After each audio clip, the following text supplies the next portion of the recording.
Hello student, आज के इस वीडियो में हम पढ़ने वाले हैं क्लास 12 फिजिक्स का अध्याय 2 स्थिर विद्युत विभव एवं धारिता के बारे में। प्यारे विद्यार्थियों, आज का हमारा टारगेट है स्थिर विद्युत विभव, बिंदु आवेश के कारण विभव, विद्युत विभव और विद्युत क्षेत्र में संबंध, द्विध्रुव के कारण विभव, समविभव पृष्ठ और किसी विद्युत क्षेत्र में रखे विद्युत द्विध्रुव की स्थितिज ऊर्जा के बारे में हम पढ़ने वाले हैं। तो आइए शुरुआत करते हैं। स्थिर विद्युत विभव का भौतिक अर्थ। विभव के भौतिक अर्थ को समझने के लिए हम एक उदाहरण लेते हैं। हमारे पास यहाँ पर दो पात्र हैं, ये दो बर्तन ले लिए। एक बर्तन हमने छोटा लिया और एक बर्तन हमने बड़ा ले लिया। बड़ा बर्तन का नाम हो गया ए और छोटे बर्तन का नाम हो गया बी। छोटे बर्तन को पूरा पानी से भर दो, बड़े बर्तन को खाली रख दिया। यहाँ एक वाल्व लगा दिया। ठीक, जैसे इस वाल्व को ओपन करेंगे पानी इधर से बह के इधर जाना शुरू होगा। ठीक है, इस तरह से। अब मेरा आप लोगों से पहला प्रश्न, क्या ये पानी इधर से जब बह के इधर जाना शुरू करेगा तो क्या होगा? ये सारा पानी बह के इधर आ जाएगा कि कुछ मात्रा में आएगा? क्या होगा? तो आप सबका उत्तर मुझे पता है, आप सब ये कहेंगे ये तब तक बहकर आएगा सर जब तक कि इन दोनों पात्र में तल बराबर नहीं हो जाता। दोनों ही पात्र ए और बी पात्र में जल का तल अगर बराबर नहीं होगा तब तक ये द्रव एक जगह से दूसरी जगह जाएगा, जल का प्रवाह होता रहेगा।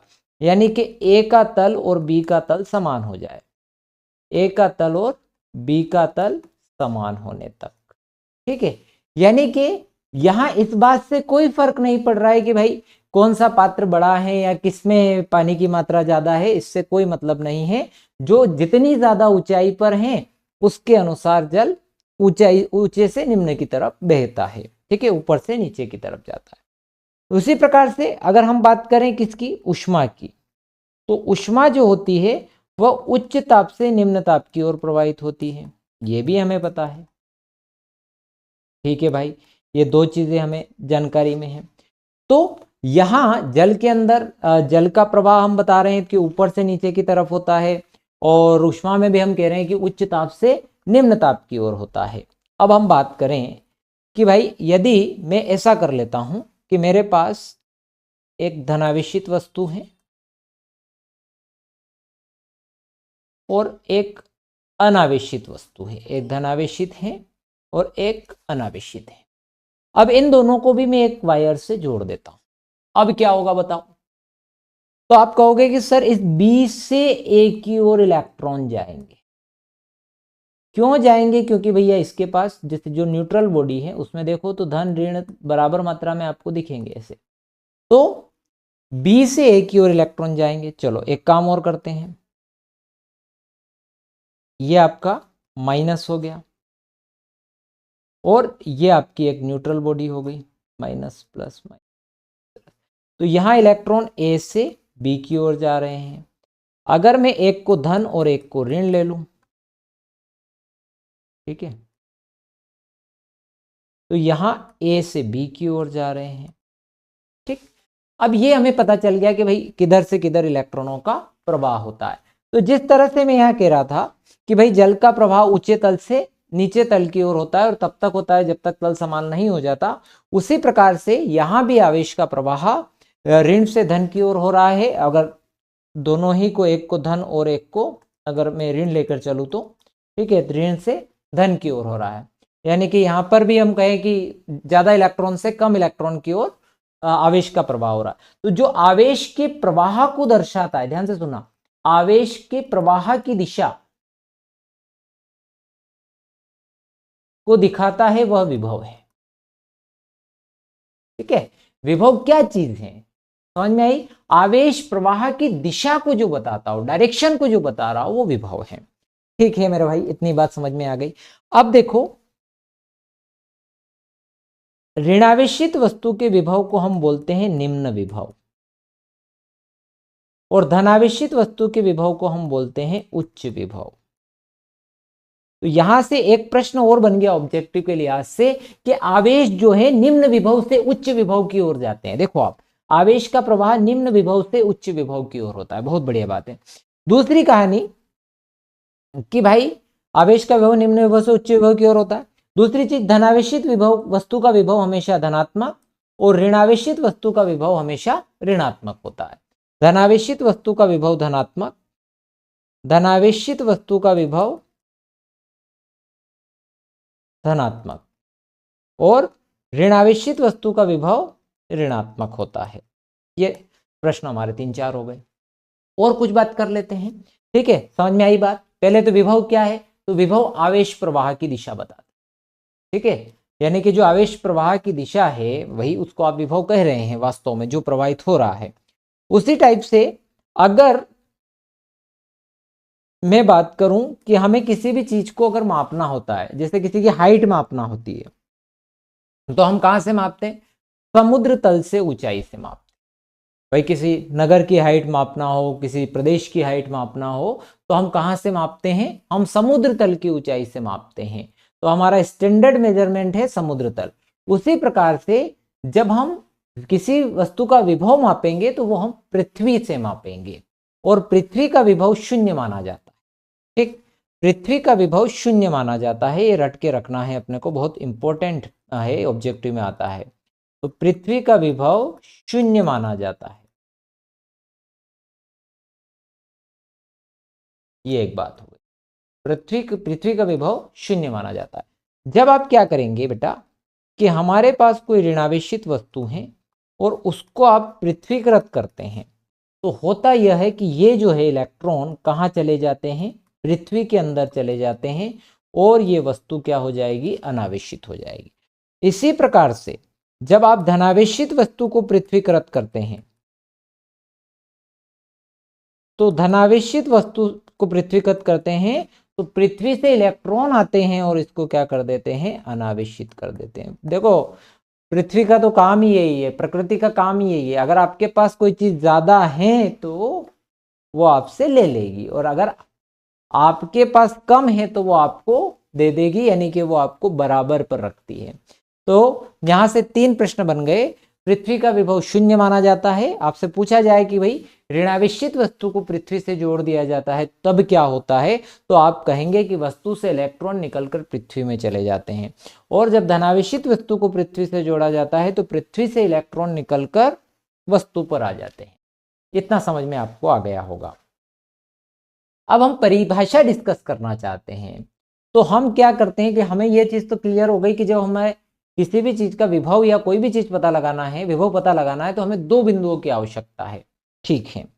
अब मैं कह रहा हूं कि स्थिर विद्युत विभव को समझने की कोशिश करते हैं, इसकी परिभाषा को समझने की कोशिश करते हैं।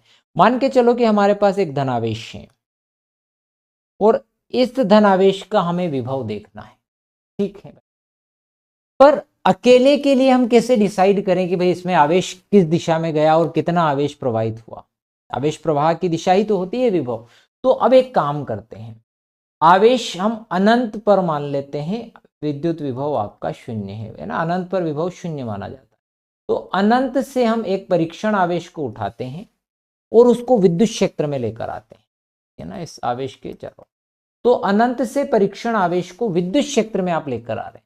तो अब यहां पर अगर धनावेश है तो इस धनावेश के विरोध में आपको क्या करना पड़ेगा, कार्य करना पड़ेगा।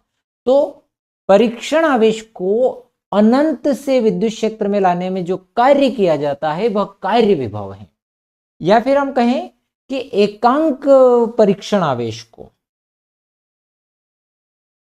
एकांक परीक्षण आवेश को अनंत से विद्युत क्षेत्र के भीतर किसी बिंदु तक लाने में जो कार्य किया जाता है उस कार्य को, उस बिंदु का विद्युत विभव कहते हैं। यानी कि मुख्य चीज क्या है बेटा, आपकी कार्य। क्या लेकर आ रहे हैं, परीक्षण आवेश। कहां से ला रहे हैं, अनंत से। एक मान के चलो कि भाई मैं उसको ए बिंदु तक ला रहा हूं, तो ए लिख देंगे, जो भी जहां तक भी ला रहे हैं। तो V बराबर W/Q0। चलो बहुत बढ़िया बात, समझ में आ गई बात हमें सर कि भाई जो काम हो रहा है, जो कार्य हो रहा है, उस कार्य को अगर परीक्षण आवेश से भाग लगा दो तो विद्युत विभव निकल आएगा। बहुत बढ़िया बात, ठीक है। यानी कि परीक्षण आवेश से आप विद्युत जो कार्य हुआ है परीक्षण आवेश को कहां से, अनंत से विद्युत क्षेत्र में लाने में जो कार्य हुआ है उस कार्य को परीक्षण आवेश से आप भाग लगा दीजिए, विद्युत विभव निकल आएगा। इतनी सरल टर्म है। या फिर परिभाषा इस तरह से बना सकते हैं कि एकांक परीक्षण आवेश को अनंत से विद्युत क्षेत्र के भीतर किसी बिंदु तक लाने में जो कार्य किया जाता है उस कार्य को विद्युत विभव कहते हैं। इसका जो एसआई मात्रक होता है बेटा, इसका एसआई मात्रक वोल्ट होता है। ठीक है, एसआई मात्रक वोल्ट होता है। जब हम इसकी विमीय सूत्र की बात करेंगे, है ना, तो कार्य का विमीय सूत्र होता है ml वर्ग t माइनस 2 और आवेश का AT। तो ये होगा m1 L वर्ग t इनवर्स A। ठीक है, इसका और कोई मात्रक हो सकता है क्या? हाँ बिल्कुल हो सकता है। कार्य के लिए आप जूल भी प्रयोग करते हैं और आवेश के लिए कूलाम प्रयोग करते हैं। तो 1 वोल्ट बराबर जूल प्रति कूलाम, है ना।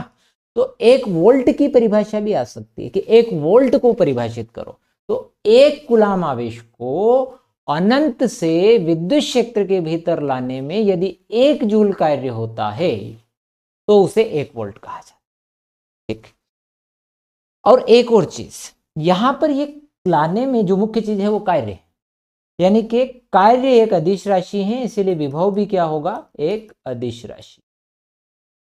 तो विभव अदिश राशि है, स्थिर विद्युत विभव एक अदिश राशि है। कितना बढ़िया प्रश्न है। प्रश्न आता है स्थिर विद्युत विभव क्या है, इसका मात्रक विमीय सूत्र, ये कौन सी राशि है, तो आप आसानी से बता सकते हैं। आगे बढ़ते हैं। अब ये तो मैंने विभव की बात करी, अगर मैं यहां पर विभवांतर की बात करूं कि भाई स्थिर विद्युत विभवांतर की अगर बात करें तो हमारे पास कुछ भी नहीं है, वही कहानी है, पर इस बार अपन कहानी को थोड़ा सा चेंज कर देते हैं कि भाई विद्युत क्षेत्र में एक बिंदु से दूसरे बिंदु तक परीक्षण आवेश को एक बिंदु से दूसरे बिंदु तक लाने में जो कार्य होता है उसे अपन क्या कहते हैं? विभवांतर कहते हैं। किसी परीक्षण आवेश को विद्युत क्षेत्र के भीतर एक बिंदु से दूसरे बिंदु तक ले जाने में किए गए कार्य तथा परीक्षण आवेश को उन बिंदुओं को के बीच का विद्युत विभवांतर कहते हैं। परीक्षण आवेश के अनुपात को, है ना, के अनुपात को। तो कुछ भी नहीं है मेरे भाई, ए से बी की तरफ आप लेकर आ रहे हैं या बी से ए की तरफ लेकर आए अपॉन ये आपका हो जाएगा V A minus V B. Sir इसके लिए मात्रक विमीय सूत्र में कोई बदलाव आएगा? भैया विभव विभवांतर एक ही बात है। वैसे विभव कुछ होता ही नहीं है, विभवांतर ही होता है। हमने ये भी विभवांतर ही पढ़ा है एक्चुअल में, जो अभी हमने पढ़ा है ना, इसमें ये बात हमने विभवांतर की ही करी है। विभव कुछ चीज होती नहीं है, विभवांतर ही होता है, क्योंकि हम यहाँ अनंत पर विभव क्या ले रहे हैं? शून्य ले रहे हैं। ठीक है, अब बात करते हैं बिंदु आवेश के कारण किसी बिंदु पर विद्युत विभव। प्यारे विद्यार्थियों, हमें विद्युत विभव निकालना है किसी बिंदु पर। अब देखो हमारे पास जो परिभाषा है विद्युत विभव की वो क्या है? V बराबर W/Q। एकांक परीक्षण आवेश को अनंत से विद्युत क्षेत्र में लाने में किए गए कार्य को हम विद्युत विभव कहते हैं। यानी कि हमें विभव निकालने के लिए कार्य निकालने की आवश्यकता है। ठीक है, बल गुणित विस्थापन, और कार्य के लिए हमें किसकी आवश्यकता पड़ेगी? बल की। तो इस डेरिवेशन में सबसे पहला काम हम करेंगे बल निकालने का।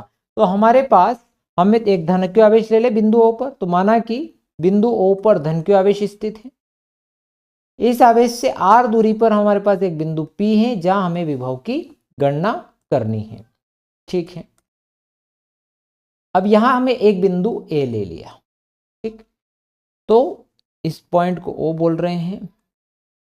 O से x दूरी पर बिंदु A स्थित है, तो O से x दूरी पर बिंदु P है जिस पर परीक्षण आवेश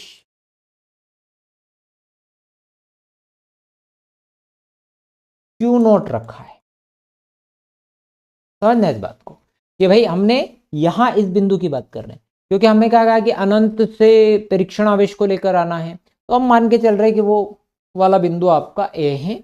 अब हम अनंत से ला रहे हैं, तो ऐसा थोड़ी कि अनंत से सीधे P तक आ जाएंगे, छोटे छोटे छोटे छोटे हिस्सों में आएंगे। तो एक छोटा हिस्सा मैंने इसके पास में यहां पर B पॉइंट ले लिया और इन दोनों के बीच की दूरी dx,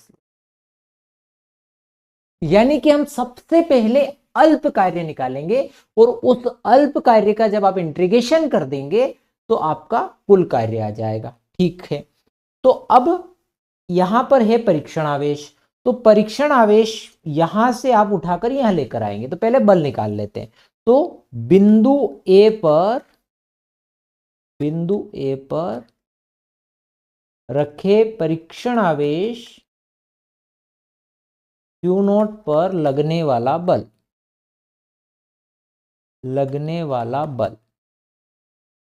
अब क्या हो जाएगा बल, इस ए बिंदु पर जो बल लग रहा है वो हो जाएगा 1/4 पाई एप्सिलॉन नॉट Q0/x²।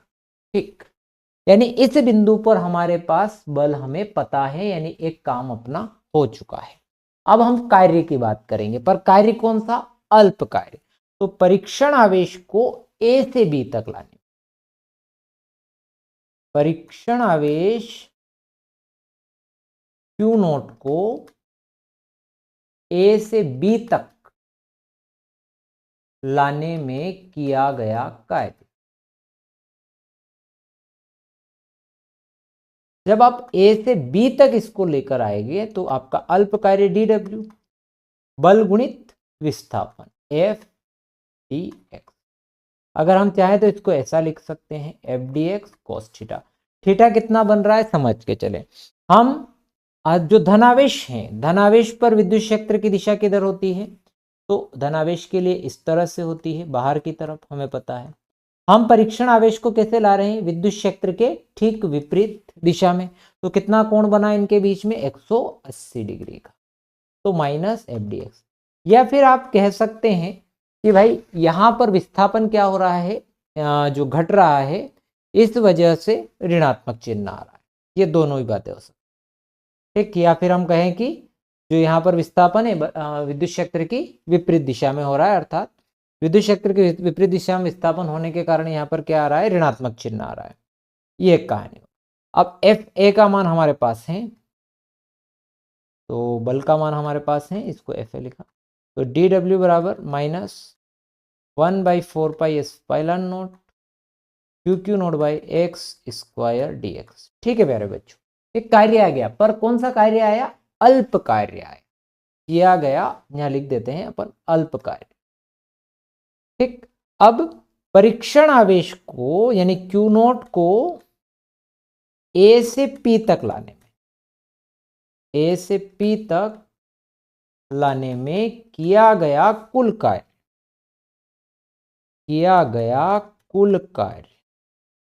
अब बेटा ए से पी तक लाना है, यहां से उठाकर उसे यहां तक लाना है।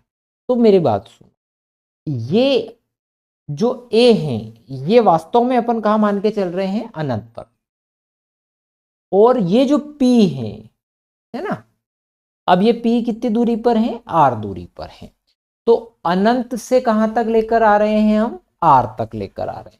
तो इसका जब हम कर दें समाकलन dw,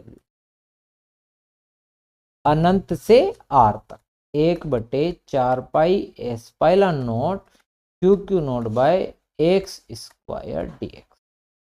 अब इसके अंदर जो जो नियतांक हैं, 1/4 पाई एप्सिलॉन नॉट नियतांक, Q0 नियतांक, ये सब बाहर है ना इंटीग्रेशन से, और dw का इंटीग्रेशन क्या हो गया, w। तो माइनस यहां हो गया बेटा Q0/4 pi epsilon naught, Q0/4 pi epsilon naught, और इंटीग्रेशन में infinite to r 1/x² dx बच गया, minus Q0/4 pi epsilon not. अब क्या हो जाएगा, इसको ओपन ऊपर करेंगे तो x⁻² इनफाइनाइट टू r, इसको इंटीग्रेट कर देंगे x⁻n+1 वाला फॉर्मूला, तो क्या हो जाएगा, ये x⁻²+1 अपॉन -2+1 और इनफाइनाइट टू r। अब -2+1 -1, ये माइनस माइनस ये तो प्लस हो गया, Q0/4 पाई एप्सिलॉन नॉट। अब x इनवर्स 1 आ रहा है, x इनवर्स 1 को ऐसा करेंगे तो क्या हो जाएगा, 1/x हो जाएगा, इनफाइनाइट टू r। यहाँ रूल के अकॉर्डिंग क्या करेंगे बेटा, अपर लिमिट माइनस लोअर लिमिट, तो उच्चतम सीमा माइनस निम्नतम सीमा, ये आ गया आपका W। अब W बराबर हमारे पास जो आया है वो आया है Q0/4 pi epsilon not 1/r। ये क्या आया, कार्य। अब हमें चाहिए विद्युत विभव। तो बिंदु P पर विद्युत विभव, तो बेटा V बराबर W/Q0 होता है, और W आया हमारे पास 1/4πε0 Q0/R, और ये हो जाएगा Q। इससे कैंसल हो जाएगा, तो V बराबर 1/4πε0 Q/R वोल्ट। ये आ गया एक बिंदु आवेश के कारण विभव का व्यंजक। यहां से हमें एक चीज और पता चली कि भाई विद्युत क्रमानुपाती R, अर्थात दूरी बढ़ने के साथ साथ विभव का मान क्या होते जाता है, घटते जाता है। अब आपको ये बिल्कुल एक सिंपल सा डेरिवेशन है, बहुत ज्यादा मेहनत नहीं है। आपको करना क्या है, आपको पहले अल्प कार्य निकाल लेना है, और उस अल्प कार्य का फिर आपको क्या कर देना है, इंटीग्रेशन कर देना है। बहुत आसानी से हो जाएगा, कोई बड़ा मामला नहीं है। अब हम एक काम और करते हैं मेरे भाई, इस सूत्र से हमें बहुत कुछ सीखने को मिलेगा। तो वो चीज सीखने को मिलेगी, विभव को प्रभावित करने वाले कारक इस सूत्र से निकालेंगे। विभव को प्रभावित करने वाले कारक,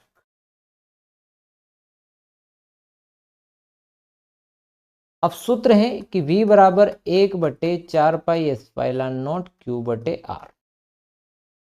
अगर माध्यम में लिखेंगे तो आप क्या आ जाएगा, इसके साथ क्या आ जाएगा, ये हमेशा याद रखो। तो पहला पॉइंट तो हो गया V समानुपाती Q वाला, दूसरा V व्युत क्रमानुपाती R, तीसरा V व्युत क्रमानुपाती K। अब 3 पॉइंट तो मैंने यहां निकाले। अब देखो इन तीनों पॉइंट को समझते हैं। आपके पास कॉपी भी होगी, आपने लिखा भी होगा, सारी चीजें होगी।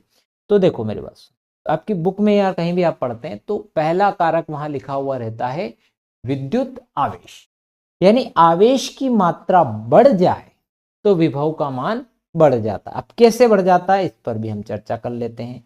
आवेश की मात्रा बढ़ने पर विभव का मान कैसे बढ़ गया, समझो। ये आवेश बढ़ गया आपका, ये आवेश बढ़ गया, तो आप यहां से जब परीक्षण आवेश को उठाकर ला रहे हैं तो आपको क्या करना पड़ेगा, ज्यादा से ज्यादा कार्य करना पड़ेगा। यहां से लेकर आ रहे हैं तो ये ऐसे आसानी से आने देगा कि नहीं, कहेगा नहीं आने दो मेरे भाई, आप ताकत लगाओगे आने के लिए, इसको परीक्षण आवेश को लाने के लिए आपको ज्यादा कार्य करना पड़ेगा, यानी आपको अधिक कार्य करना पड़ेगा, तो विभव का मान भी क्या होगा, अधिक होगा। तो नंबर 1 आवेश की मात्रा पर, आवेश की मात्रा बढ़ने पर विभव का मान बढ़ जाता है। आवेश बढ़ेगा विभव बढ़ेगा, पहली कहानी क्लियर। क्यों बढ़ेगा उसका कारण भी है भाई। हम कहें कि हम किसी चालक को आवेश देने पर उसके विभव में वृद्धि होती है, क्यों, तो आप क्या लिखेंगे भाई, आप ये लिखेंगे कि किसी चालक पर आवेश की मात्रा बढ़ने पर अनंत से परीक्षण आवेश को लाने में अधिक कार्य करना पड़ेगा, इस कारण से विभव का मान बढ़ जाता है। एक छोटा प्रश्न आ जाए मान लो, तो आवेश जो है विभव के अनुक्रमानुपाती होता है, आवेश बढ़ने पर विभव का मान बढ़ जाएगा। दूसरा ये R है, R बोल दें, क्षेत्रफल बोल दें, तो क्षेत्रफल बोल लेते हैं अपन। अगर तो क्षेत्रफल अगर बात करें तो प्रति एकांक क्षेत्रफल में आवेश की मात्रा क्या हो जाती है, घट जाती है। और अगर आवेश की मात्रा घट गई, यानी कि क्षेत्रफल आपका अगर कम हुआ, तो विभव का मान क्या हो जाएगा, बढ़ जाएगा, विभव का मान बढ़ जाएगा। ठीक है, क्षेत्रफल कम किया तो, और अगर क्षेत्रफल बढ़ गया तो प्रति एकांक क्षेत्रफल में आवेश की मात्रा क्या हो गई, घट गई। आवेश की मात्रा घट गई तो विभव की मात्रा भी क्या हो जाएगी, कम हो जाएगी। ठीक है, तो क्षेत्रफल अगर बढ़ेगा तो विभव घटेगा, ठीक, और क्षेत्रफल अगर घटेगा तो विभव बढ़ेगा। तीसरी कहानी माध्यम में।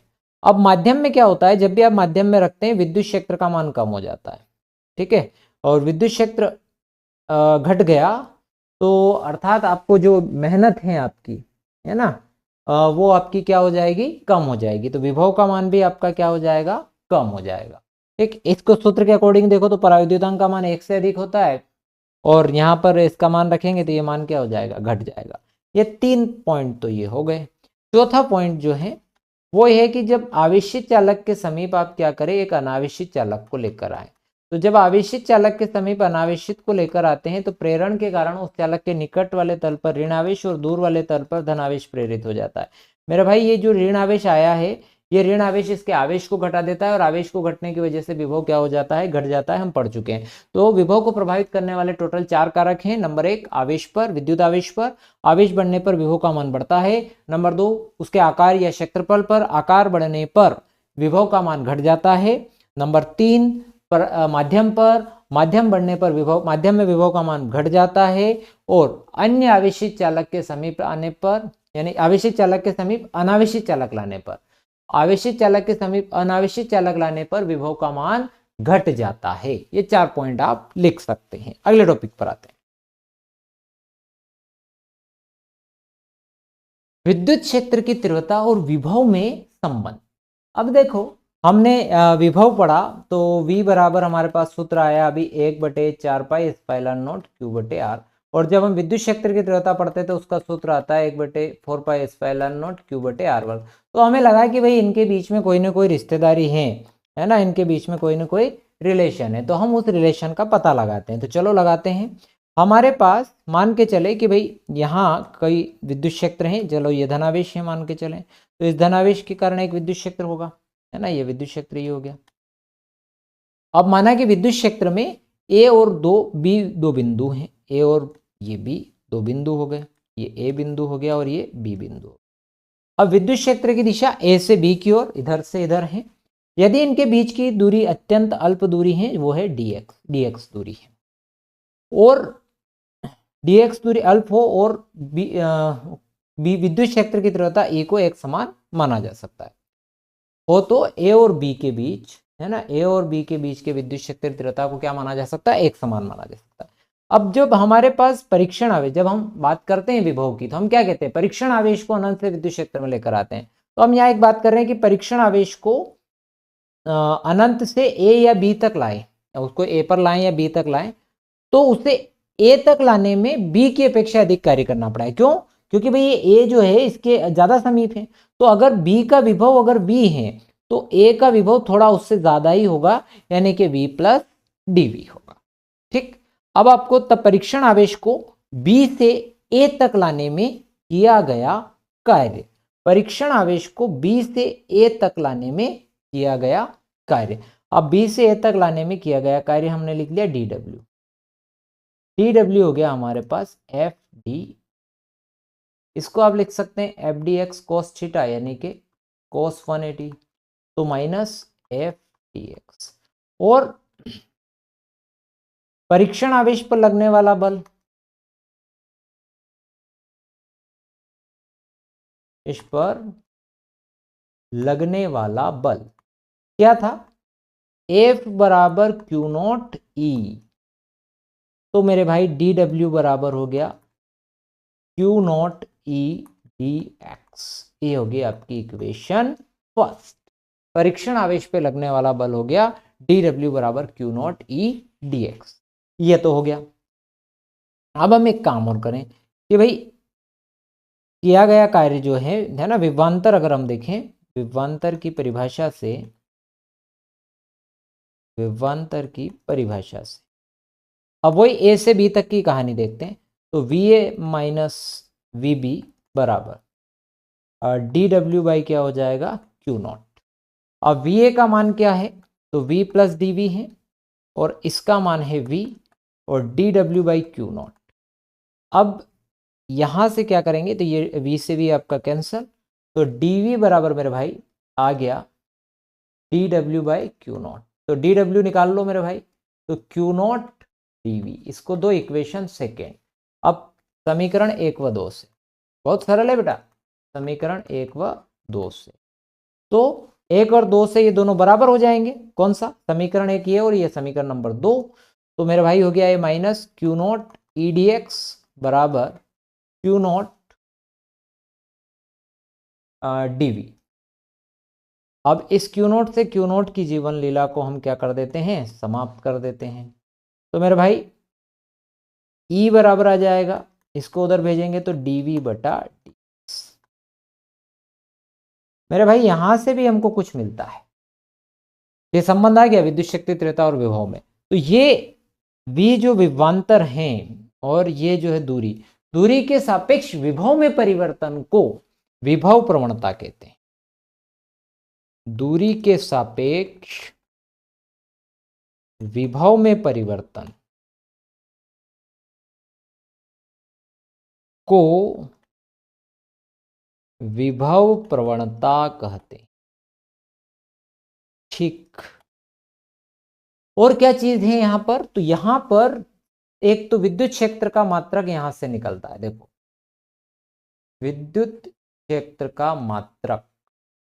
तो विद्युत क्षेत्र का मात्रक विभव का वोल्ट होता है और इसका मीटर होता है वोल्ट प्रति मीटर। और जो विद्युत क्षेत्र का मात्रक है वही विभव प्रवणता का भी मात्रक है। विभव प्रवणता का मात्रक ऑब्जेक्टिव में बहुत ज्यादा पूछा जाता है बोर्ड के अंदर।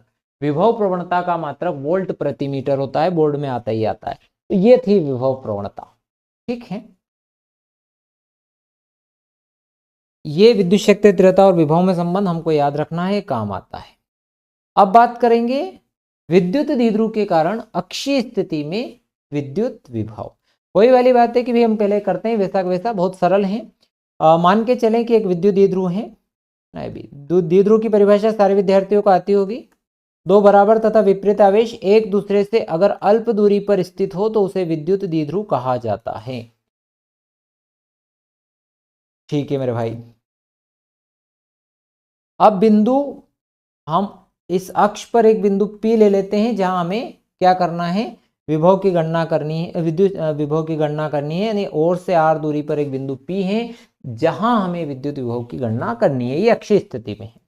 ठीक मेरे भाई, ये A बिंदु है मेरे भाई और ये B बिंदु है मेरे भाई, कोई दिक्कत वाली बात नहीं है। अब समझो, हम एक एक चीज को समझेंगे। पहले हमें एक आवेश के लिए निकालना आता है, क्योंकि हमने पढ़ा एक बिंदु आवेश के लिए विभव का व्यंजक हमें याद है। हमें दो बिंदु आवेश का हम एक साथ नहीं निकाल सकते हैं, हम एक बिंदु आवेश का ही निकाल सकते हैं। तो मेरे भाई पहले धन आवेश के कारण निकालेंगे, फिर ऋण आवेश के कारण निकालेंगे। तो धन क्यों आवेश के कारण,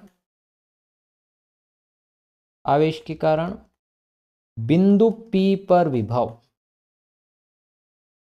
धन क्यों आवेश के कारण बिंदु P पर विभव। तो V बराबर 1/4 पाई एप्सिलॉन नॉट Q बटा, ये क्या हो जाएगा, BP।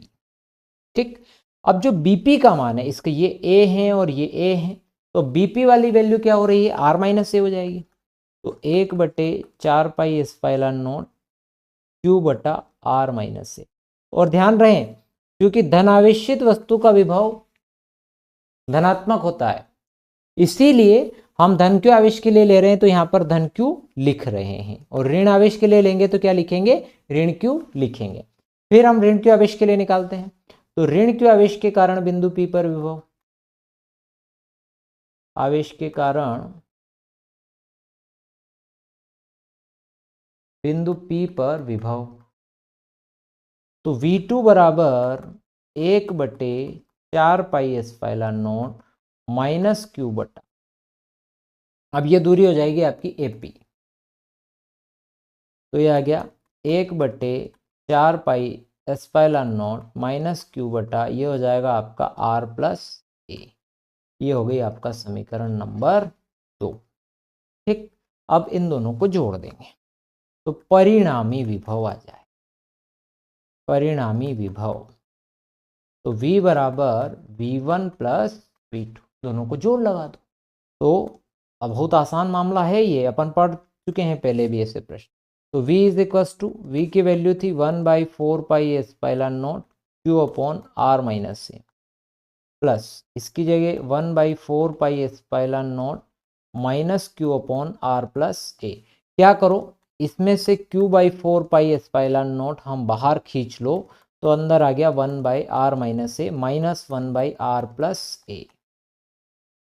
अब इनका एलसीएम ले लो, तो V बराबर Q/4 pi epsilon not, LCM लेंगे ये होगा R² minus A²।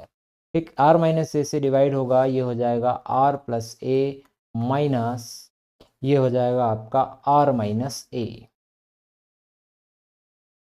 Q/4 pi epsilon not R plus A minus R minus minus plus R² minus A²।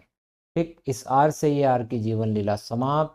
तो 1/4 pi epsilon naught Q into A और A मिलाकर 2A upon R² minus A। Q into two A क्या होता है? तो Q into two ए होता है आपका द्विध्रुव आघूर्ण यानी कि P। तो P by R square minus A square, ये विभव आया। अब एक चीज और हमने पढ़ा है कि भाई जो आर है ये इसका मान बहुत ज्यादा बड़ा है किससे? ए से। तो ए वर्ग को नगण्य करने पर, ए वर्ग को नगण्य करने पर, और अगर ए वर्ग को छोड़ देते हैं तो v का मान आएगा 1/4 पाई एप्सिलॉन नॉट p बटे आर वर्ग वोल्ट। ये आ गया। तो ये अक्षीय स्थिति में विभव का जो सूत्र होता है तो v बराबर 1/4 pi epsilon naught p by R. ठीक, आगे बढ़ते हैं, निरक्षीय स्थिति में चर्चा करेंगे कि विद्युत द्विध्रुव के कारण निरक्षीय स्थिति में विद्युत विभव। तो मेरे भैया वही वाली कहानी है कि द्विध्रुव ए बी है और निरक्षीय स्थिति में, है ना, निरक्षीय स्थिति में इसके मध्य बिंदुओं से आर दूरी पर एक बिंदु पी है और वहां हमें विभव ज्ञात करना है, करते हैं। तो ये एक द्विध्रुव है, ये आपका ए बी, यहाँ हो गया माइनस क्यू और ये हो गया प्लस क्यू, और ये ओ बिंदु हो गया। अब यहाँ कोई बिंदु पी है, इस पर हमें क्या ज्ञात करना है? विद्युत विभव ज्ञात करना। ये ओ से आर दूरी पर बिंदु पी। तो कहानी तो वही है, पहले धन आवेश के लिए निकालेंगे फिर वही ऋण आवेश के लिए निकालेंगे। तो पहले निकालते हैं धन के आवेश के कारण, आवेश के कारण बिंदु P पर विभव। तो मेरे भाई अब यहां देख लो, ये जो है द्विध्रुव की जो लंबाई है वो 2a है, तो इसको a में बांट दिया। ये दूरी r है। अगर आप इसमें इस OPB में पाइथागोरस प्रमेय लगाएंगे तो ये अंडर रूट आर वर्ग धन ए वर्ग आ जाएगा, और सेम सिचुएशन इधर भी आएगी, अंडर रूट आर वर्ग धन ए वर्ग। ठीक भाई, आप ये त्रिभुज बन रहा है ना, आप देखिए ध्यान से कि ये लंब है और ये आधार है, हमें कर्ण चाहिए, तो कर्ण का वर्ग बराबर लंब का वर्ग धन आधार का वर्ग करेंगे तो उत्तर आ जाएगा। तो मेरे भाई धन के आवेश के कारण चाहिए, तो V1 बराबर वही वाली बात 1/4 pi epsilon naught plus Q upon BP, और BP का मान हमारे पास निकल चुका है। तो 1/4 पाई एप्सिलॉन नॉट क्यू बटे अंडर रूट ऑफ आर वर्ग धन ए वर्ग। ये इसको दें इक्वेशन फर्स्ट। फिर बात करेंगे ऋण क्यू आवेश के कारण विभव। ऋण क्यू आवेश के कारण विभव, बिंदु P पर विभव। तो V2 बराबर 1/4 pi epsilon naught minus Q upon AP। ऋण आवेश का विभव हमेशा ऋणात्मक रहेगा, ऋणावेशित वस्तु का, इसीलिए माइनस में लिया। फिर बात करें तो ये आ जाएगा आपका 1/4 pi epsilon naught minus Q upon AP की जगह पर आ गया अंडर रूट आर वर्ग धन ए वर्ग। ये आ गया V1 V2। अब कुछ नहीं करना है, इन दोनों को जोड़ लेंगे, आपका परिणामी विभव आ जाएगा। परिणामी विभव V बराबर V1 प्लस V2। तो V1 का मान है 1/4 pi epsilon naught plus Q upon under root of R वर्ग धन ए वर्ग। अभी वो जो माइनस क्यू था उसको यहाँ लगा दिया अपन ने, plus minus minus under root of R वर्ग धन ए वर्ग। ये वाली फाइल भी निपट गई मेरे भाई। तो V बराबर आया 0। तो द्विध्रुव की निरक्षीय स्थिति में विद्युत विभव का मान क्या होता है? 0 होता है। अब एक सूत्र और बता रहा हूं मैं, किसी भी बिंदु पर विद्युत विभव द्विध्रुव के कारण, है ना, द्विध्रुव के कारण किसी भी बिंदु पर विभव, जब किसी भी बिंदु की बात होगी तो यही सूत्र होगा, पर यहां ये सूत्र है आपका P cos theta by R square. ठीक, ये थीटा का मान ही डिपेंड करता है, थीटा का मान ही डिसाइड करता है कि भाई V का मान क्या होने वाला है। अगर थीटा का मान जो है आप देखें कि 0 डिग्री है अगर, तो उस कंडीशन में cos 0 और V का मान जो है अक्षीय स्थिति में जो आया था वो आ जाएगा। थीटा का मान 90 डिग्री है cos 90 का मान 0 जो कि निरक्षीय स्थिति में आ गया। पर अगर थीटा का मान 90 से ज्यादा है तो v का मान ऋणात्मक आता है, ठीक। और थीटा का मान अगर 90 से कम है तो v का मान धनात्मक आता है। तो यहां से भी आपके ऑब्जेक्टिव बन सकते हैं, तो इस चीज को भी दिमाग में लेकर चलना है। अगले टॉपिक पर आते हैं, विभव पृष्ठ। देखो समविभव पृष्ठ को समझने के लिए हमारे पास एक बिंदु आवेश का सूत्र, एक बिंदु आवेश के लिए विभव का सूत्र ये। अब ये सूत्र हमें बताता है कि v व्युत्क्रमानुपाती r, यानी कि जैसे जैसे अगर मैं बात सुनो कि यहां पर मेरे पास धन क्यू आवेश, अब मैं इससे r दूरी पर चारों तरफ है ना समान दूरी पर, यहां पर इसके इधर भी r दूरी पर, इसके इधर भी r दूरी पर, इसके इधर भी r दूरी पर, और उन सब बिंदुओं को मैंने मिला दिया, मान लो एक गोला बन गया।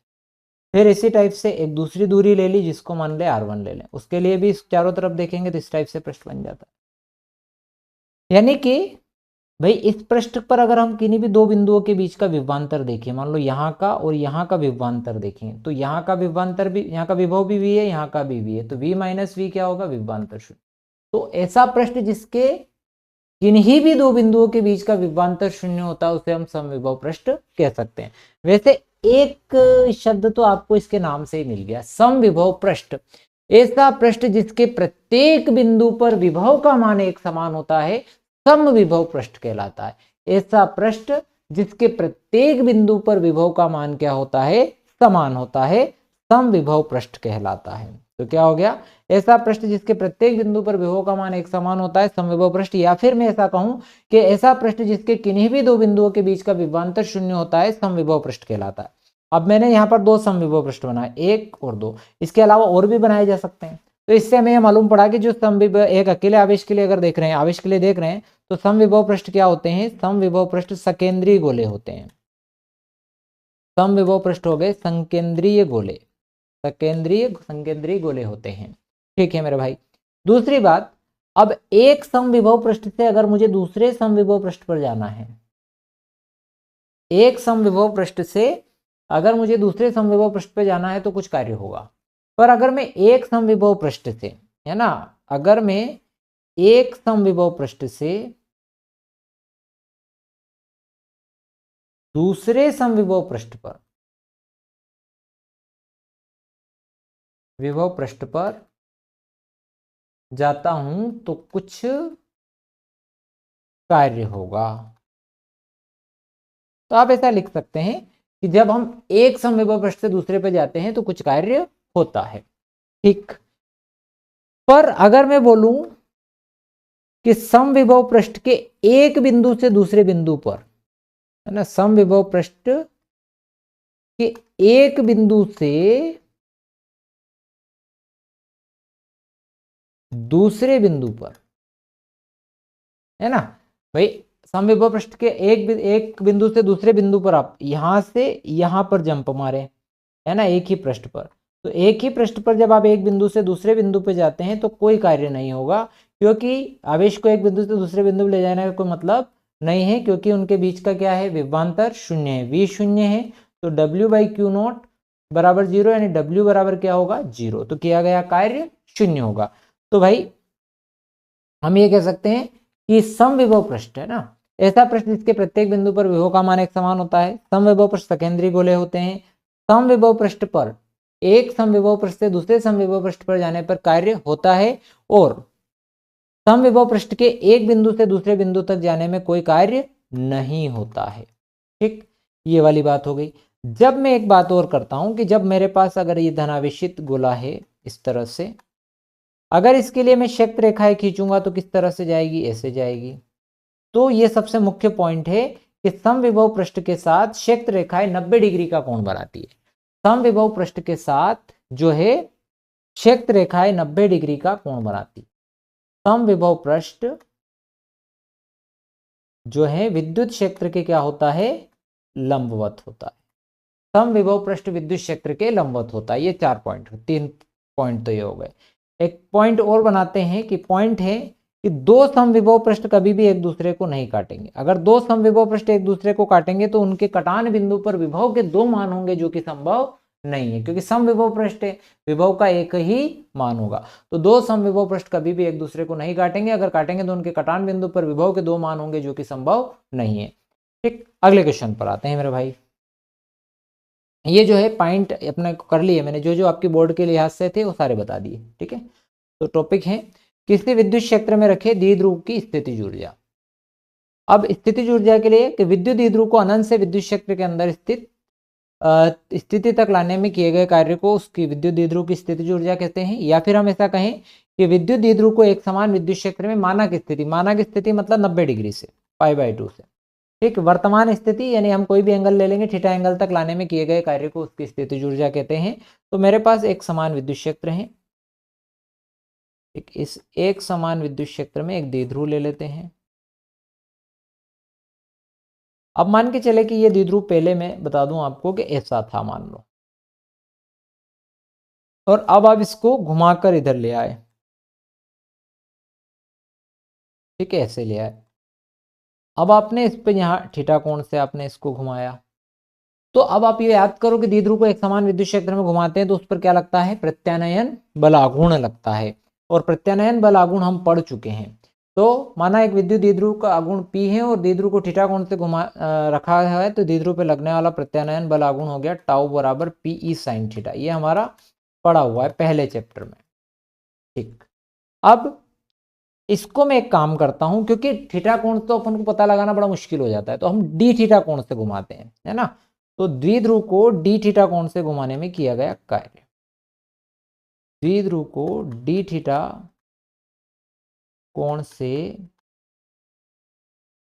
घुमाने में किया गया कार्य,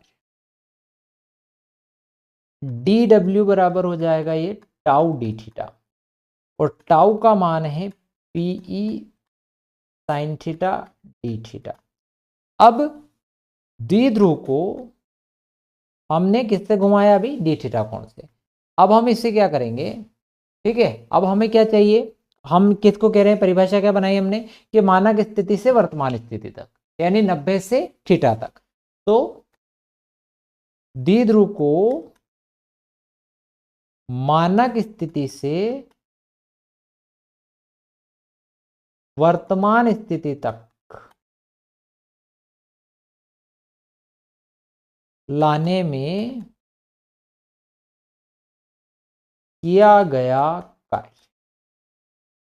तो क्या कर देंगे आप, इसको इंटीग्रेट कर देंगे, कहां से, π/2 से थीटा के बीच।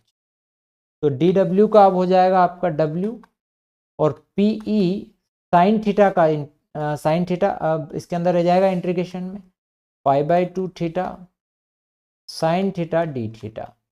sin थीटा का इंटीग्रेशन हो गया आपका माइनस कोस थीटा, π/2 से थीटा। अब ये हो जाएगा आपका upper limit minus lower limit, तो cos theta minus minus plus cos π/2। Cos π/2 की जो वैल्यू है वो क्या होती है, 0 होती है। तो ये हो गया आपका माइनस PE cos थीटा, और यही कार्य जो है आपका स्थितिज ऊर्जा होती है। स्थितिज ऊर्जा का सूत्र हो गया U बराबर माइनस PE cos थीटा। ठीक, इसमें 3 केस हम पढ़ सकते हैं। केस नंबर फर्स्ट आपका ये हो जाएगा, case first, theta is equal to 0 degree, तो U बराबर हो गया माइनस PE cos 0, ये माइनस P। तो ये इसकी स्थायी अवस्था है। द्विध्रुव की यहाँ कौन सी अवस्था होती है, तो इसमें स्थायी अवस्था होती है। तो जब 0 डिग्री पर होगा तो स्थायी अवस्था बोली जाती है, ये पक्का याद रखना है, ऑब्जेक्टिव में बन सकता है। केस सेकेंड, थीटा बराबर 90 डिग्री पर, तो U बराबर हो जाएगा माइनस PE कोस 90। कोस 90 का मान हो जाता है 0, इसको बोलते हैं मानक अवस्था। और तीसरा केस है आपका case third, theta is equal to 180 degree, तो U बराबर आ जाएगा माइनस PE कोस 180। कोस 180 की वैल्यू कितनी होती है, -1 होती है, तो ये हो जाएगा प्लस PE। तो ये यू मैक्सिमम की स्थिति है, तो इसको बोलते हैं अपन अस्थायी अवस्था। तो वही द्विध्रुव की स्थायी अवस्था कब होती है? जब वो कितना कोण बनाएगा? थीटा कोण पर, विद्युत क्षेत्र के साथ थीटा 0 डिग्री बनाता है, 0 डिग्री का कोण बनता है, तो उस कंडीशन में द्विध्रुव स्थायी अवस्था में होगा। 90 डिग्री की स्थिति में द्विध्रुव मानक अवस्था में होता है, यानी इस तरह से द्विध्रुव एक समान विद्युत क्षेत्र लंबवत होगा। और अगर विपरीत दिशा में होगा द्विध्रुव एक समान विद्युत क्षेत्र में, तो उसकी अस्थायी अवस्था होती है। तो प्यारे विद्यार्थियों, इस लेक्चर में हमने विद्युत विभव से रिलेटेड जितने भी टॉपिक थे उनको कवर किया है। अगले वाले वीडियो लेक्चर में हम संधारित्र के बारे में पढ़ेंगे, यानी धारिता और संधारित्र वाले जो टॉपिक हैं उस पर चर्चा करने वाले हैं। तो प्यारे विद्यार्थियों, यदि आपको वीडियो पसंद आया हो तो चैनल को सब्सक्राइब कीजिएगा और अपने दोस्तों के साथ शेयर करना मत भूलना। Thank you very much. मिलते हैं नेक्स्ट वीडियो में।